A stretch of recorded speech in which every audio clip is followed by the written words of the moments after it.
Yati mga duha ka adlaw ug tunga gyud ko naghunahuna ang mga badi kung unsa akong i-content. Hustle ba yan ang mga badi ka ng content creator tan yan di ta ka-upload og video kay wa gyud tay sudlohonon kang meta. But anyway, it's Hizam, your former OFW from Saudi Arabia, and I'm back for another video. So after 2 days na ako napaghunahuna mga badi kung unsa akong i-content, naa na ginusudya ko ang gamay nga utok. Ana ko ba na murag manglimpyo na lang ko dito sa Devas? Kabaluman mo ana no ba sina magkita pa mi ni Emre didto ba? Di ka na ako makita anong mga sangre nga nangamatay dito ba, di ba? Usa gikuha dayon ako akong sanggot kay muadto naman ko mga badi. Usa na sa daan ko isulti sa inyo mga badi. Mag-ingat kayo palagi sa anumang mga ginagawa ninyo. Lagi kayong kumain ng tama at sakto sa oras. Lalo na kung independent kayo at walang nag-aalaga sa inyo. Kasi ibig ko man kayong mahalin at alagaan, subalit mahigpit na ipinagbabawal sa amin ang magmahal ng isang mortal. Uy, engkantado yan. I'm just kidding mga badi. But anyway, that means a lot. Gusto ko kayong mahalin lahat. Subalit iisa lang ang nagmamay-ari ng puso ko. Uy, sino kaya yun? At yung nag-iisang lalaki na nagmamay-ari ng puso ko ay yung nakalibing dito. Pangako yun, nag-iisa lang yung nagmamay-ari ng puso ko na lalaki, yung taong nakalibing dito. Mula simula hanggang dulo, ikaw na ikaw lang yung mamahalin ko. At kahit matagal mo na kaming iniwan, sobrang namimiss ka pa rin namin everyday. This is not just a content, but also para ipakita kung gaano ko namimiss yung tao na to. Papa, we miss you so much. Alam mo walang papalit sa'yo dito sa puso namin. Sobrang unfair lang sa feelings kasi kung kailan nag-decide na ako na dito na ako sa Pilipinas manirahan, ikaw naman yung nawala. Pero that doesn't mean na yung mga pangarap mo sa buhay ay mawawala na kasama mo. Ay di ba nga sabi nga ni Martin Luther King Jr., you can kill the dreamer, but you cannot kill the dream. Which is sakto man sad mamatay gyud na ang mangandoy pero dili igud ang iyahang pangandoy. Sama lang gyud sa mua namatay gyud among papa pero wala gyud namatay iyahang mga pangandoy kaya amo man to ipadayon pod. Kana iyahag mga pangandoy sa among pamilya ba padayon gyapon na mga badi oy. I'm here pa din sa libingan ni Papa. Actually, sobrang sakit na mawalan ng mahal sa buhay. Sobrang sakit.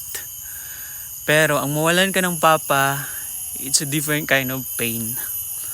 Like, sobrang sakit. Wala kang matatakbuhan. Like, alam mo yung, you just have to live with it. Kailangan mo lang mabuhay na doon sa pain na yun.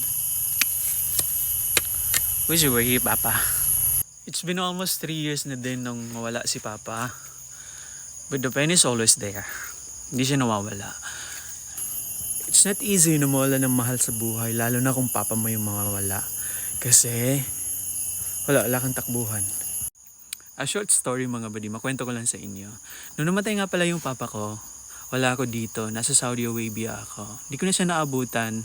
Can you imagine that kind of pain na like, for years kami hindi nagkita and suddenly, forever na kami hindi magkikita. Hindi ko pa siya nakita sa last day na dito sa mundo. Like, I had to bear with that kind of pain. Like, sobrang sakit niya, parang mababaliw ka. And, yeah, ganun talaga, buhay. May hangganan. But we are happy naman. Even namimiss namin yung Papa namin, happy pa naman kami. Patuloy kami nabubuhay. Believe me mga badi, lami kayo mangandoy ka ng pangandoy nimo para sa imuhang ginikanan baga. Murag ka nang determine kayo ka makabuot imuhang pangandoy. Unya suddenly, usa sa ilaha mawala sa imuha. Grabe ha, mahugno gud imuhang kalibutan. Pero watay mahimo. Watay mahimo kay gitugtan man na sa Ginoo, hinulman ra man na ataw ang kinabuhi pod. Then we just have to accept na people come and go. Even Papa natin or even someone else. Wagi gud na sila sa atong kinabuhi. Niya muhawa gyud na sila.